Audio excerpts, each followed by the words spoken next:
번째 신경림의 농무. 자, 1971년작이고 제목 농무 하게 되면 농악에서 추는 춤. 그러니까 우리 농악놀이 같은 거 할 때 옆에서 이 춤을 추는 걸 농무라고 부릅니다.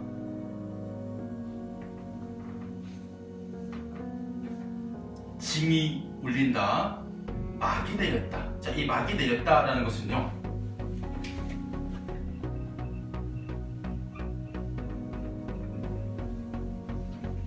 무언가 공연이 끝난 것으로 내려간다라는 하감적인 의미를 통해서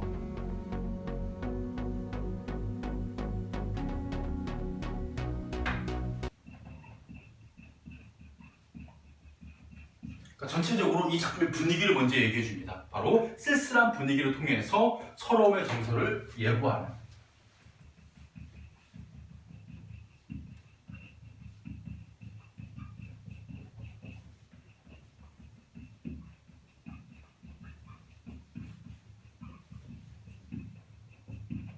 예고하는 막이 내렸다.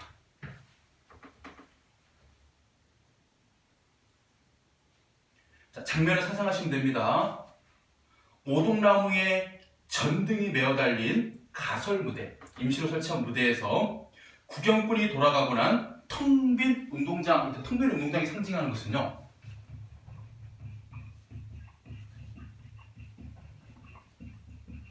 모두 돌아가고 남지 않은, 아무도 없는 그런 텅 빈 운동장, 소외된 농촌을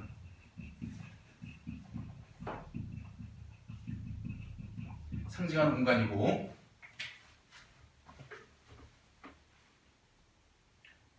우리는 이렇게 또 농악이나 농무를 공연했던 우리는 얼굴 화장한 거예요. 무대 분장. 이 얼룩진 얼굴로 학교 앞 소주집에 몰려 술을 마신다. 이때 술을 마시는 건 울분과 고달픔을 잊고자 하는 행위죠.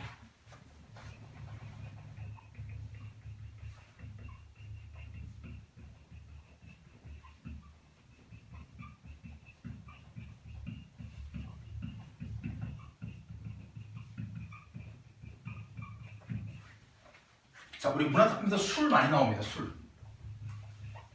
할 때 보통 우리 양반 사대부가 먹는 술, 그 다음에 서민층이 먹는 술, 좀 분리해보면요, 양반들이 먹는 술은 대부분 어디냐면 자연 속에서, 강호에서 뭐 하기 위해 가지고 흥취를 돋우기 위해 가지고 먹는 술이 대부분이라면, 뭐 송순도 있고 정철도 있고 뭐 윤선도도 있고. 그런데 서민들이 먹는 술은요, 보통 자신의 어떤 삶 속에서 뭐 하기 위해 가지고 이 삶의 고달픔을 잊기 위해.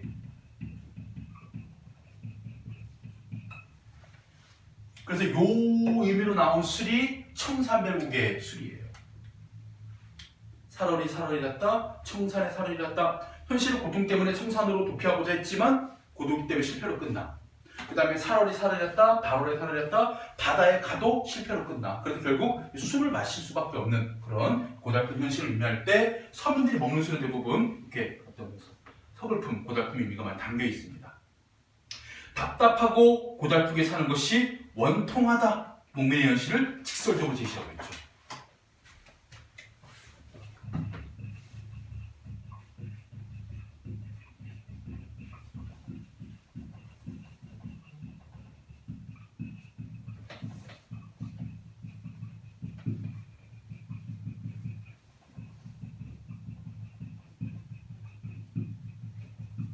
이렇게 답답한 삶, 고달픈 삶, 원통한 삶.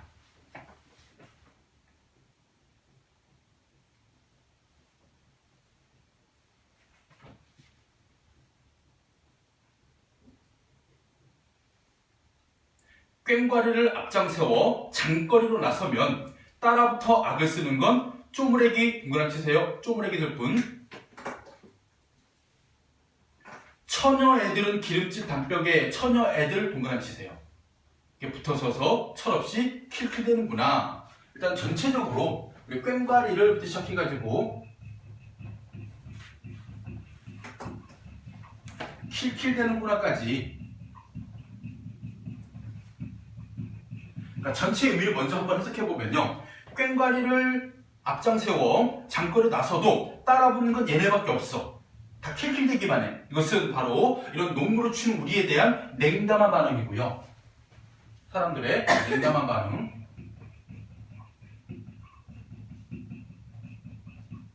그리고 이 반응이 보여주는 의미는 뭐냐? 과거와 달라진, 예전과 달라진 농촌의 모습.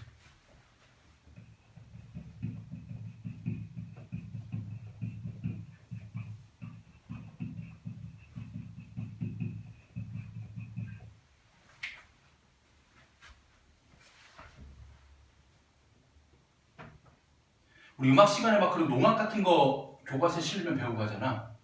그런데 이런 게 있잖아요. 앞에 막 그 깃발이 있어. 거기 뭐라고 써있냐면 농자 천하지 대본. 농사 짓는 사람은 농사는 천하의 근본이다. 그만큼 농사가 중요하다. 하면서 막 꽹과리 연주를 하면서 마을을 막 돌아요. 이거 뭐냐면요. 올 한 해 이 집에 풍년이 있기를 기원하는 되게 좋은 의미의 행사였거든요. 그렇게 막 이 농악대가 지나가면 집에 있는 사람들이 뭐 하냐면 뭐 음식 들고 막 술 들고 나와가지고 고생한다고 고맙다고 막 술 따라주고 막 이랬거든. 그래서 돌아다니다가 처순의 집 가서 이거 술상 내오면 같이 술 한잔 먹고 또 돌아다니고. 옛날에는 대접을 받았던 그런 농악대가 이제는 뭐 하는 거야? 사람들의 냉담한 반응, 킬킬대기만 하고. 거기다가 중요한 건 이거예요. 금방 우리가 동그라미 친 쪼무레기와 처녀 애들은요, 바로 젊은이가 없는, 젊은이가 모두 떠난.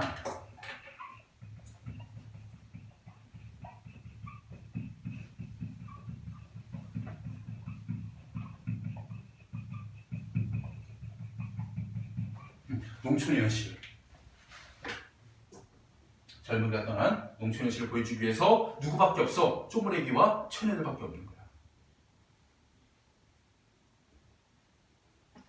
우리 70년대잖아요.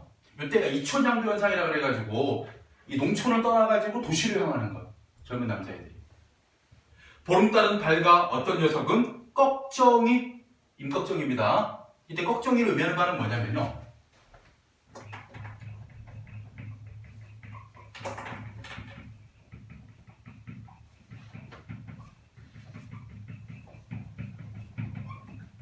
모순된 현실을 개혁하려던 인물이 바로 조선 명종 때의 임꺽정이라는 인물이었죠. 그 꺽정이처럼 울부짖고, 무슨 얘기입니까? 이 꺽정이 같은 친구는 현실을 비판하고 또는 서림이처럼, 서림이가 이 임꺽정의 가장 오른팔이었던 수하예요. 부하입니다. 근데 마지막에 배신을 하게 돼요. 그래서 서림이 하게 되면 뭐합니까? 모순된 현실을 타협하는. 그래서 그냥 현실에 순응하며 살아가는 그런 여러 사람들.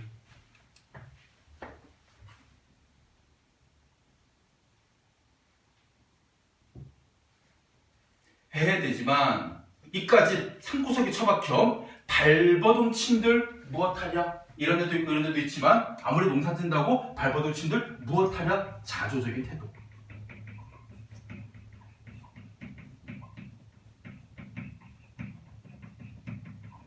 우리는 이 현실을 바꿀 수가 없구나. 그래서 비료값도 안 나오는 농사 따위야. 아예 여편네에게나 맡겨두고, 자, 다시 농구가 시작됩니다. 쇠전을 거쳐 소를 파는 곳입니다. 도수장 앞에 와 돌 때 우리는 점점 신명이 난다.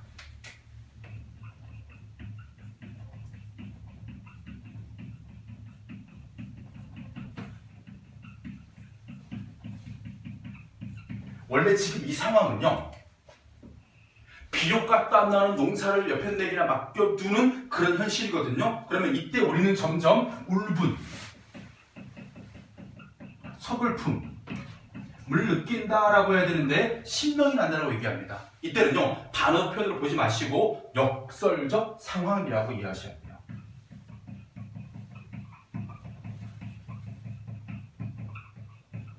모순된 상황. 원래는 신명이 날 수 없는 상황인데 신명이 난다는. 한 다리를 들고 날라리를 긁거나 고갯짓을 하고 어깨를 흔들거나 하면서 뭐하는 상황입니까? 이 춤으로써 현실에 대한 불만을 표출하고 있는 마지막 부분이죠. 이렇게 70년대 농촌 현실을 잘 보여주고 있는 시 신경림의 농무. 자, 갈래 정리하겠습니다. 자유시, 서정시, 농민시. 자유시, 서정시, 농민시. 성격, 사실적, 묘사적, 비판적. 사실적, 묘사적, 비판적.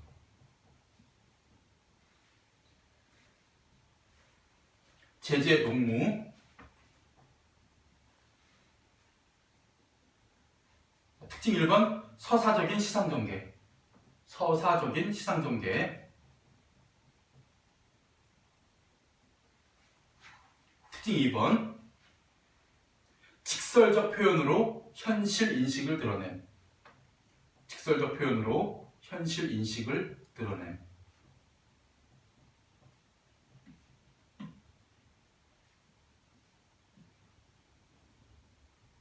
자, 특징 3번, 역설적 상황 설정. 역설적 상황 설정.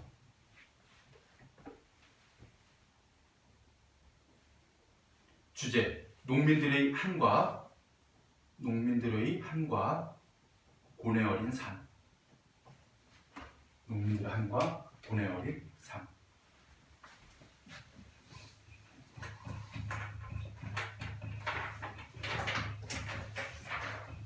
자, 그리고 이성구의 별을 볼 텐데, 우리가 아까 봤던 김수영의 풀하고 되게 유사한 성격의 작품이기 때문에요. 간단하게 벼가 지니고 있는 속성 한 4가지, 5가지 정도만 정리를 빠르게 하면서 시 마치도록 하겠습니다. 내용 자체가 어려운 시는 아니에요. 1974년작이고.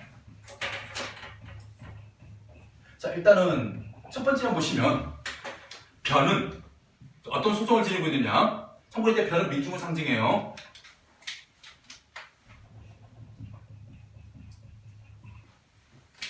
벼는 서로 어우러져 기대고 산다. 여기에서 이 벼의 속성 첫 번째가 나옵니다. 바로 민중의 모습 첫 번째로.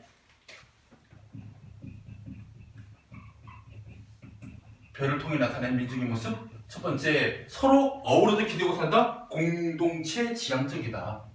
민중은 공동체 지향적이다.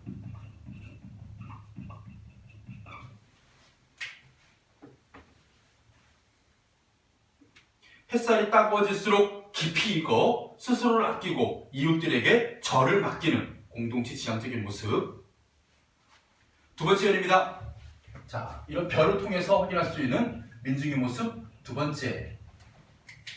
자, 서로가 서로의 몸을 묶어 더욱 튼튼해진 백성을 보아라. 자, 여기서는요, 두 번째 속성입니다. 고난 앞에서 단결 저항하는 모습.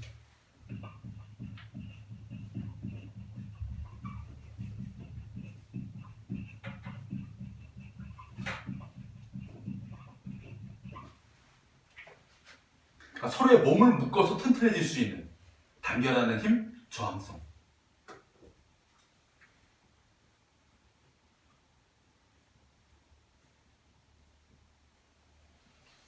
그리고 이 연에서는 시어 의미 몇 개 더 해석해야 돼요. 죄도 없이 죄지어서.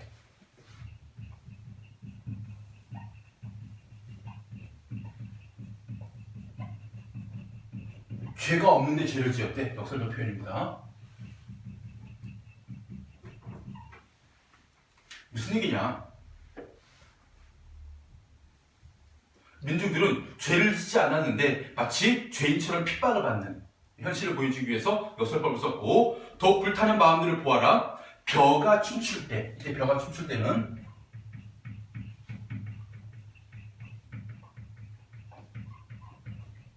바로 가을이 돼서 벼를 추수하게 되면 벼가 일렁이는 거예요. 그래서 첫 번째입니다. 추수.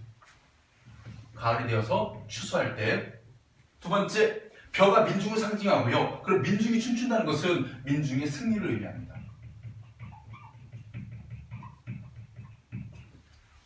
벼가 춤출 때 벼는 소리 없이 떠나간다.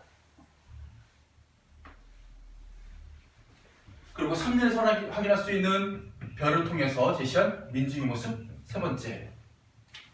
별은 가을 하늘에도 서러운 눈 씻어 맑게 다스릴 줄 알고 바람 한 점에도 자기 몸에 노여움을 덮고 가슴도 더운 줄 안다. 이거 뭐냐면요.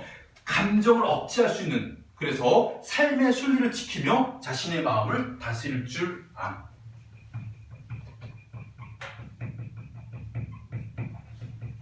세 번째 속성.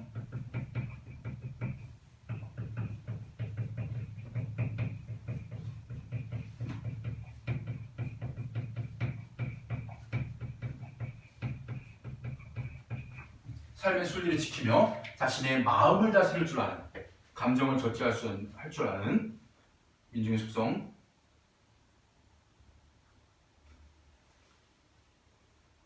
그리고 마지막입니다. 네 번째에서.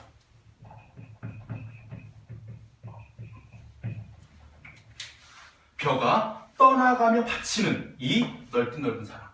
참고로 벼가 떠나가면 뭐가 돼요? 쌀이 됩니다. 그리고 우리 백성들에게 어떤 양식이 되죠. 그래서 네 번째입니다. 자기 희생적 이타적 성격.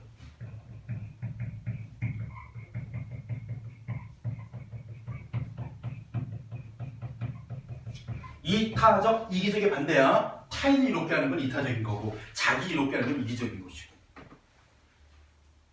그래서 쓰러지고 다시 일어서서 드리는 이 피 묻은 그리움, 이 넉넉한 힘. 이때 이 넉넉한 힘은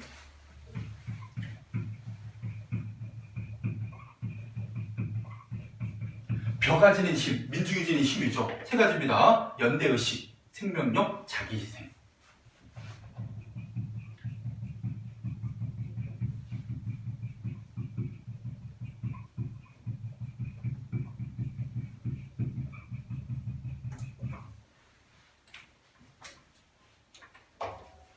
그래서 김수영의 풀처럼 마찬가지 얘도 생명력을 지니고, 그죠? 어떤 민중들의 연대의식을 보여주는 작품.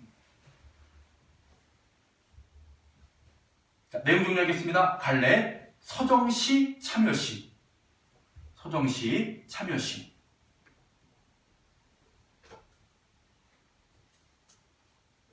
성격, 예찬적, 상징적,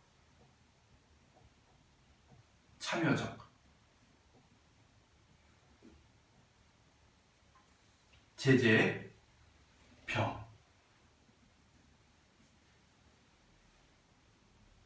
특징 두 개인데, 첫 번째가 벼를 의인화하고, 두 번째, 비유적 표현을 통해 주제 형상화. 비유적 표현을 통해 주제 형상화.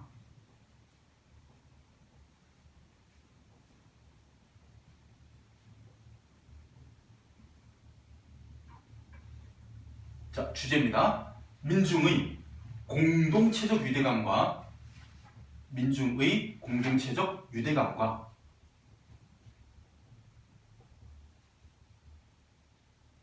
강인한 생명력 예찬. 민중의 공동체적 유대감과 강인한 생명력 예찬.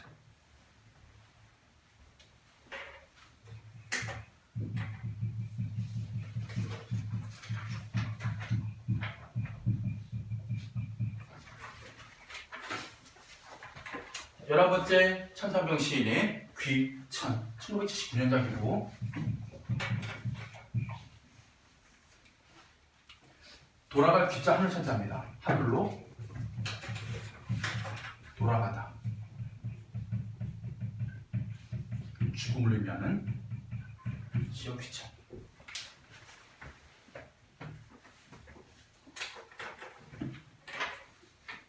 자, 보겠습니다. 나 하늘로 돌아가리라. 근데 밑에 하늘은요, 죽음을 의미하고 영원을 의미하는 공간으로,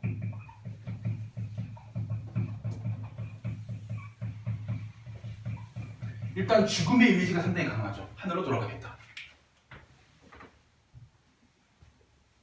자, 어떻게 돌아갈 거냐? 새벽빛이 와 닿으면 쓰러지는, 이때 쓰러지다를요, 여러분들 쓰러지다가 아니라 사라지다라는 의미로 해석하는 게 더 적절하죠. 쓰러지는 이슬. 이슬. 어떤 온도의 차이로 인해 가지고 수증기가 딱 맺혀있는 현상이 이슬이지. 근데 빛이 비친 순간 바로 증발해버리잖아요. 그래서 이슬은 아름답지만 순간성을 지닌 존재로 아름다움과 순간성 또는 유한함을 지닌 소재로 이 이슬이 의미하는 바 바로 인간의 인생의 유한함을 보여주는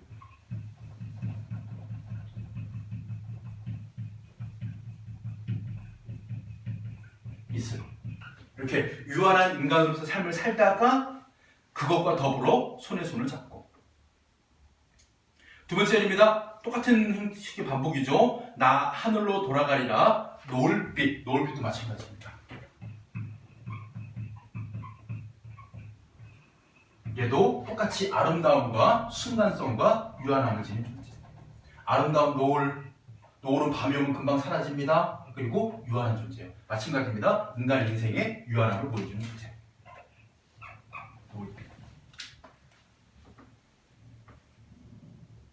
과 함께 단 둘이서 어디 기슭에서 놀다가, 기슭은 산기슭이겠죠. 산과 죽음의 경계.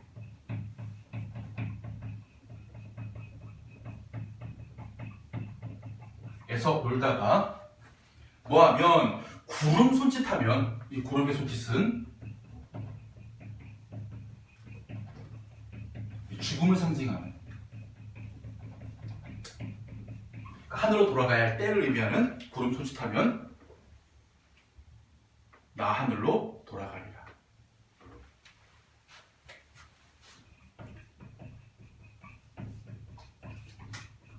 자, 아름다운 이 세상, 소풍 끝나는 날. 자, 여기에서 이 시인의, 시적 화자의 인생에 대한 태도가 드러나는데, 첫 번째가 아름다움이에요. 그리고 두 번째가 소풍입니다. 참고로 소풍을요, 뭐예요? 인생을 비유한 표현이고, 이걸 어떻게 해석할 수 있냐면, 원래 소풍은 집에 있다가 하루쯤 밖에 나가는 거잖아요. 그러면 이걸 뭐로 보는 거냐? 하늘에 있다가 일상이에요.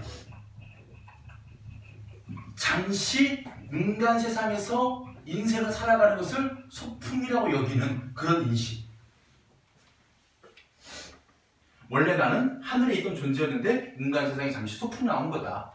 근데 그 소풍을 뭐라고? 아름다움. 이것을요, 진짜 인생을 아름답다라고 받느냐? 그게 아닙니다. 이때 중요한 게 뭐냐? 바로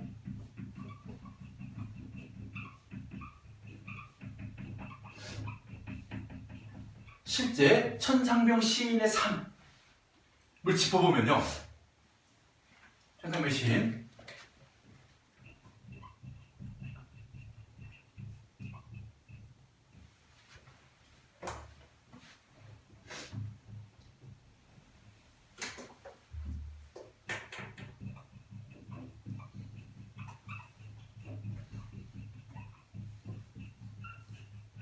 이런 삶을 살았어요. 그냥 시만 썼는데 어느 날 검은 야구 입은 사람들이 천상병 시인 데려가. 그래서 막 지하 이런 데 듣고 가서 배워가지고, 야, 김일성이 시켰지, 어쩌고저쩌고 하면서 죄 없는 사람 고문해가지고, 그로 인해가지고 육체적 정신적인 충격을 받고 일종의 지적장애에 시달리게 돼요. 그러면서 평생 가난하고 평생 술에 쩔어 살아야 했던 그런 힘겨운 삶을 살았거든요. 그런 사람이 세상에 아름다웠다? 이걸 뭐로 해석해야 되느냐? 이때 아름다움은 바로 삶에 대한 초월과 발관으로 해석해야 돼요.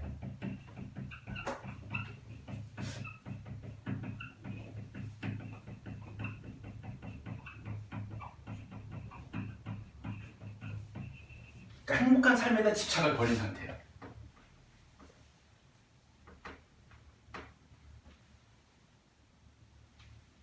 그래서 가서 뭐라고? 아름다웠더라고 말하리라. 그래도 마지막 아름다웠더라고 긍정적 인생관이.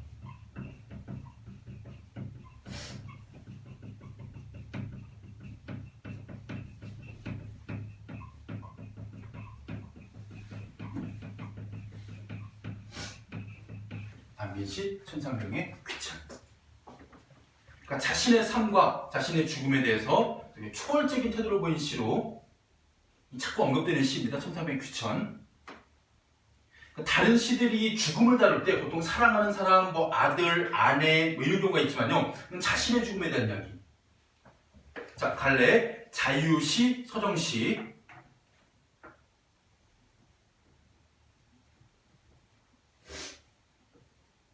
성격 독백적, 관조적, 낙천적.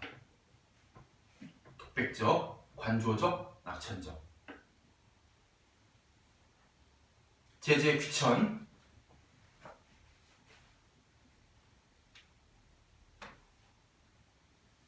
특히 1번입니다. 비유적인 심상사용. 비유적인 심상사용. 여기에는 뭐 있을, 놓을 이런 게 비유적 심상이에요. 다음에 두 번째 반복과 독백적 어조를 통해 주제 부각. 반복과 독백적 어조를 통해 주제 부각. 바로 나 하늘로 돌아가리라예요. 자, 특징은 두 가지고요. 마지막 주제. 삶에 대한 달관과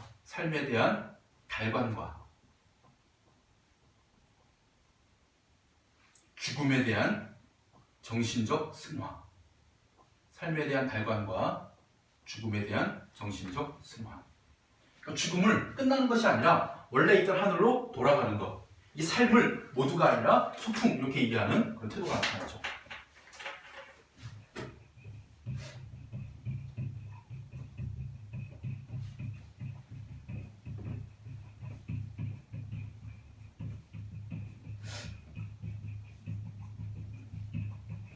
자, 정희성 시인의 저문강에 삽을 씻고 1978년작이고, 자, 이 작품 여러분 잘 봐주셔야 됩니다. 상당히 중요한 작품이에요.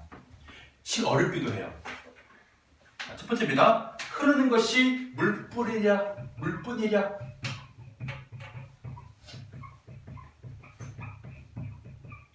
즉 물만 흘러가는 것이 아니라 우리도 흘러간다. 바로 노동자의 힘겨운 삶도 물처럼 흘러간다는 의미예요.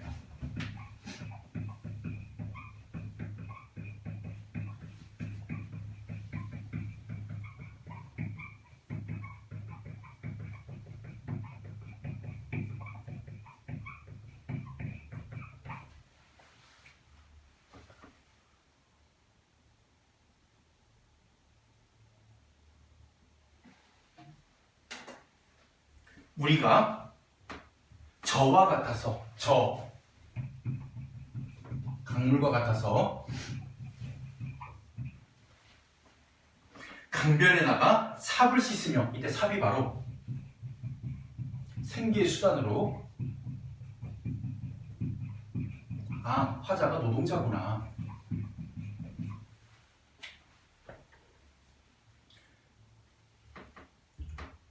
우리도 강변에다가 삽을 씻으며 거기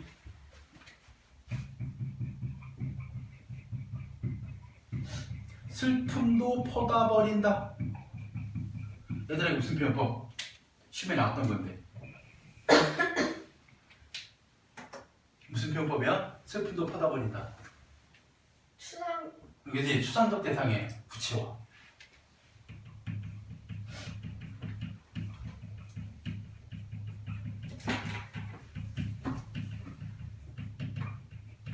슬픔이라는 추상적인 인간의 감정을 마치 어떤 흙처럼, 물건처럼 퍼다버린다라는 구체화 표현입니다.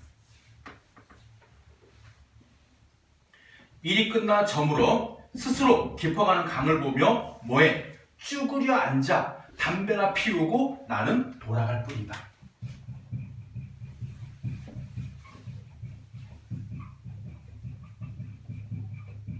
그러니까 다른 어떤 행동을 하는 게 아니라 그냥 담배 하나 피우고 돌아갈 뿐, 뭔가 변화가 없죠. 그래서 여기에서 화자의 세 가지 태도, 무기력, 체념적, 소극적.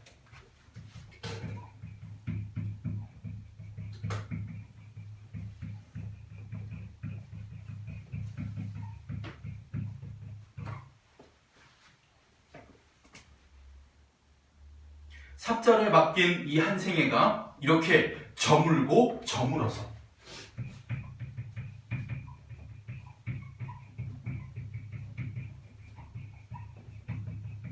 일단 해가 저무는 이 하강적 이미지가 반복되고 있고 저무는 행위의 반복을 통해 가지고 희망이 없는 삶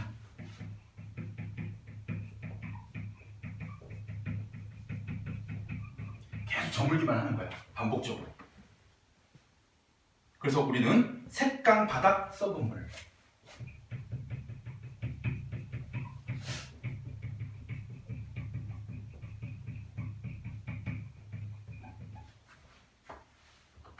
내가 상적으로 썼지 썩은 물. 이때 두 가지 위에 첫 번째 바닥의 썩은 물은요 산업화로 인한 환경오염과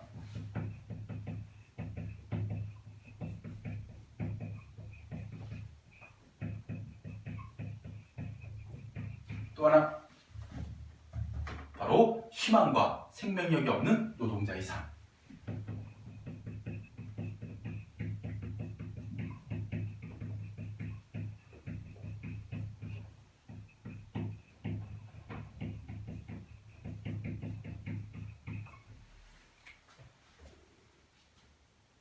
썩은 물에 그 다음 이 시에서 가장 위험한 함정이 나옵니다. 달이 뜨는구나.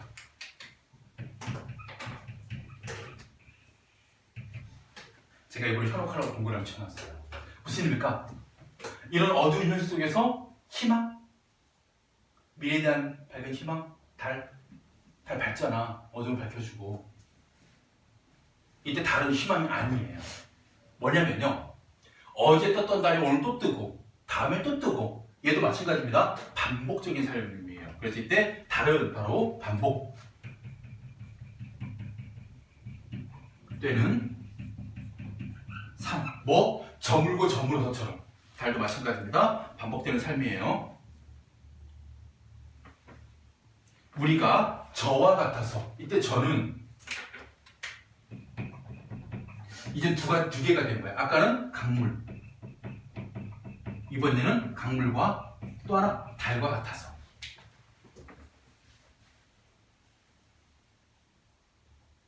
뭐 해야 된다? 먹을 것 없는 사람들의 마을.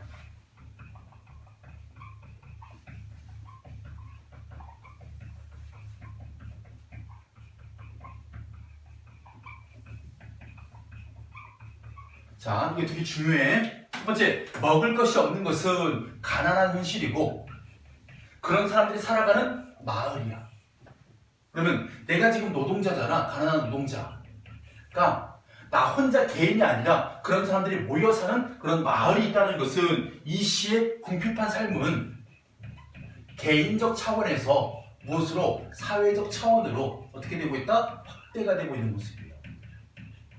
나 하나 이렇게 절망적으로 속적으로 살아가는 게 아니라 이런 수많은 사람들 노동자들이 살고 있다.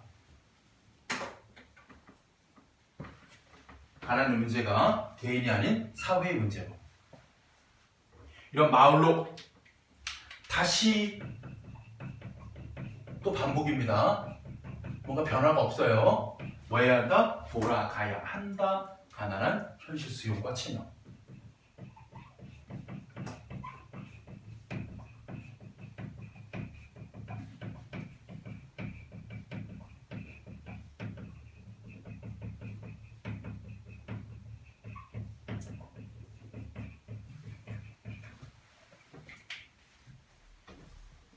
그래서 70년대 후반에 노동자들의 가난하고 힘겨운 삶, 그리고 그런 힘겨운 현실에서 벗어날 수 없는 처지를 잘 보여준 작품 정희성의 정부강의 사부십고. 자, 갈래.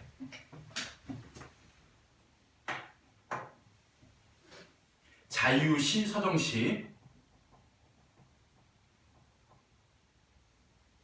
성격 성찰적, 회고적, 제재 강물. 특징 1번. 연의 구분이 없는 단연시. 연의 구분이 없는 단연시.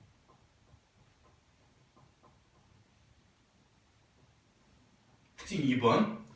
구체적인 삶의 경험을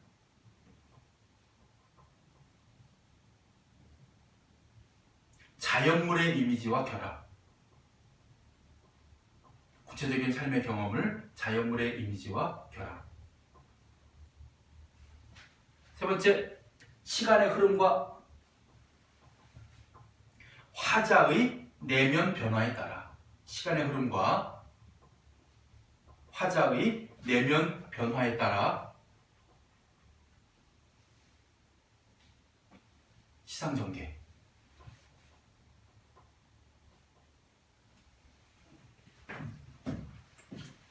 주제,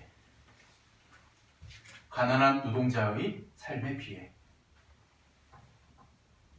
가난한 노동자의 삶에 비해.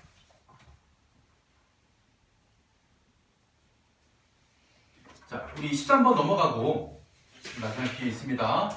네, 오늘 마지막 작품 14번의 강원도의 우리가 부릅니다.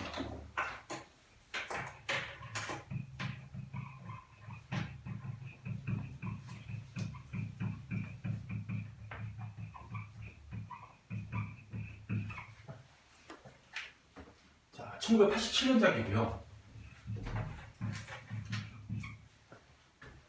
빠르게 가겠습니다. 우리가 물이 되어 만난다면, 자, 이 작품에서 물, 자, 생명, 정화의 이미지를 지니고 있는 물. 우리가 물이 되어 만난다면, 뭐뭐한다면, 이런 식으로 이 작품은 종결어미가 가정에, 뭐뭐한다면 이라는 가정의 종결어미를 사용합니다. 우리가 물이 되어 만난다면, 감은 어느 집 세모치세요. 감으로 있는 어느 집. 바로 인정이 메마른 현대사회.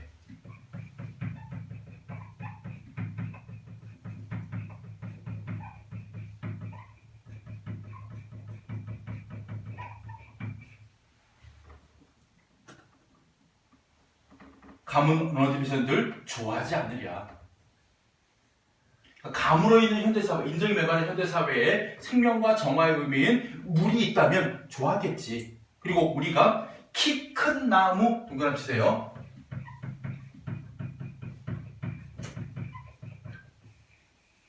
자, 키가 큰 나무입니다. 얘는 생명력을 지닌 존재 1.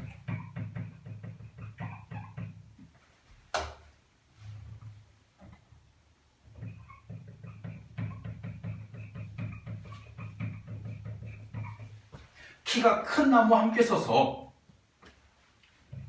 우르르 우르르. 자, 음성상징어 사용돼서 우르르 무슨 소리냐? 바로 비 오는 소리. 동그라미 치고 우르르 우르르가 비 오는 소리였어요. 어떤 소리냐? 바로 메마름을 해소하고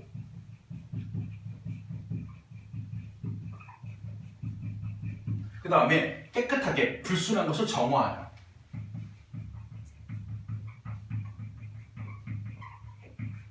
청각적 이미지가 사용됩니다.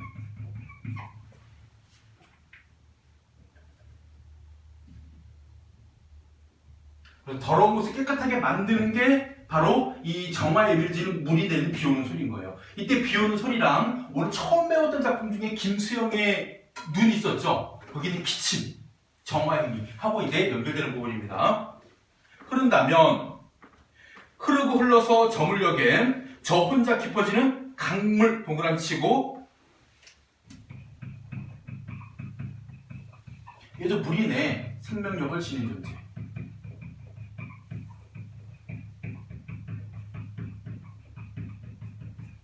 두 번째, 강물에 누워 죽은 나무 뿌리 세모치세요.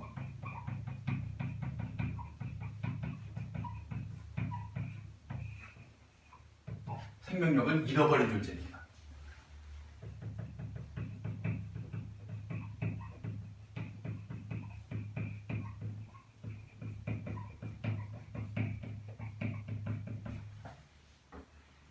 것을 적시기도 한다면 아직 처녀인 부끄러운 바다. 이때 처녀는 순수함을 상징하고 부끄러운 바다 동그라미치기요. 이상형.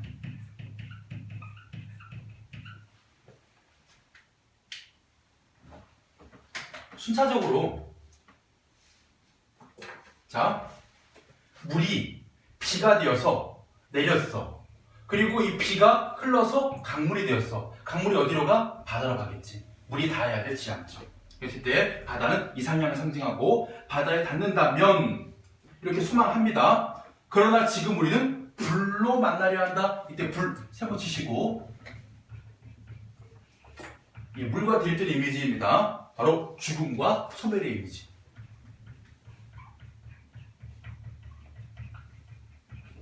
우리는 지금 뭐 해야 된다? 이런 죽음과 소멸의 의미로 만나려 한다. 벌써 수취된 뼈 하나가 세상에 불타는 것들을 쓰다듬고 있나니 이거 무슨 얘기냐면요. 이때 불이 원래는 그 부정적 의미로 죽음, 소멸의 의미를 지니고 있지만 이때는 어떤 의미를 생각하느냐? 바로 불 자체가 부정적인 것을 먼저 태워 없애요. 불이.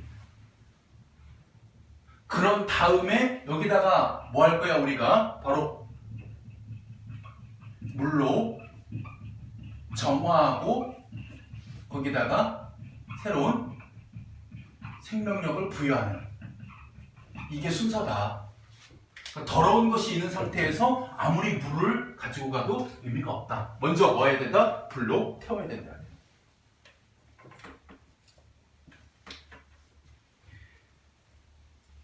만리 밖에서 기다리는 그대여 저 불 지난 뒤에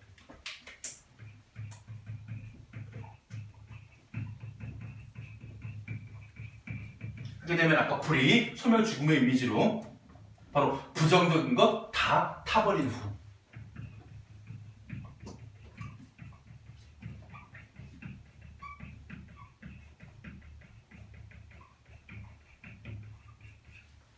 뭐하자? 흐르는 물로 만나자. 푸시시 푸시시. 아까 우르르 우르르처럼 음성 상징어가 사용되었다. 2번씩이나.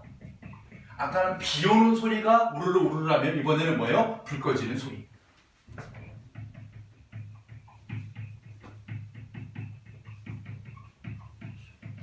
자, 이때 불이 꺼지는 소리도 긍정적 의미로 봐야 됩니다. 아까 비 오는 소리처럼. 바로 대립과 갈등이 사라지기 시작하는.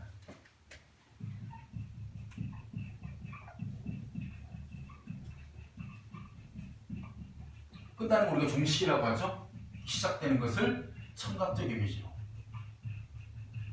이제 모든 갈등이 사라지고 올 때는 인적 그친 사람의 발길이 없는 넓고 깨끗한 하늘로 오라. 마지막 하늘.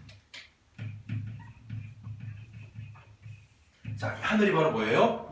또 이상향이 됩니다.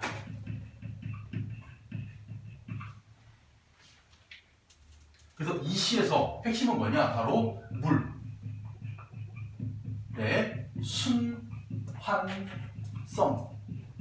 바탕이 되고 있다는 것도 같이 알고 해야 되는 작품이에요.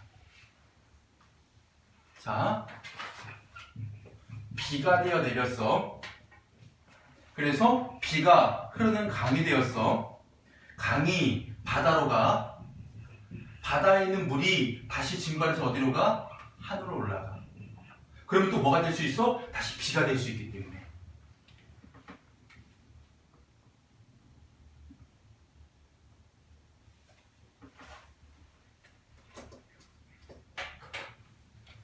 그래서 갈등과 대립의 메마른 현대사회, 우리가 뭐 해보자? 생명력과 정화의 그런 존재가 되어보자 라는 시예요. 자, 갈래. 자유시, 서정시. 성격, 상징적, 의지적.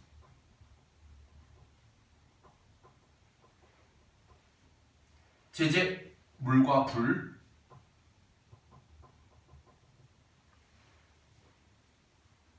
특징 두 개입니다. 1번, 가정법의 형태로 간절한 소망 표현. 가정법의 형태로 간절한 소망 표현.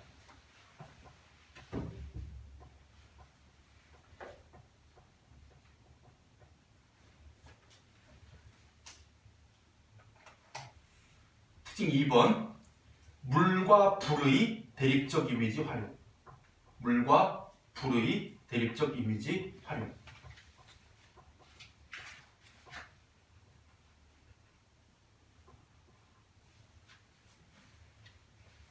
자, 이 주제. 조화로운 합일과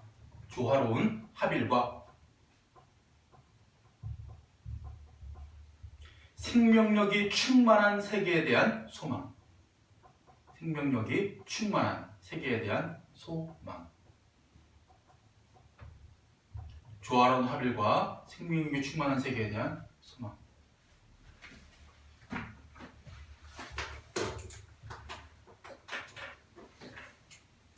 이렇게 현대시 정말 일부의 일부밖에 못했지만요. 그래도 우리가 알고 갔으면 좋을 만한 중요한 작품들을 그래도 20몇 작품을 다뤄봤어요.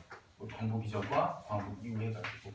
여러분들 오늘 다시 한 번만 쭉 복습하시고 내일까지 복습하시고 토요일날 1시에 오셔가지고 가볍게 그냥 확인하는 차원으로 볼 거니까 뭐 맞아 틀렸다 저 연락하지 않을게요. 공부하는 의미에서 다시 한번 복습해주시면 나중에 여러분들이 다 이제 뭐 학교 내신이건 뭐 수능이건 다 도움이 될 작품이기 때문에 나중에 만나도록 하겠습니다. 토요일날 보시면 돼요. 그렇죠? 재밌습니다.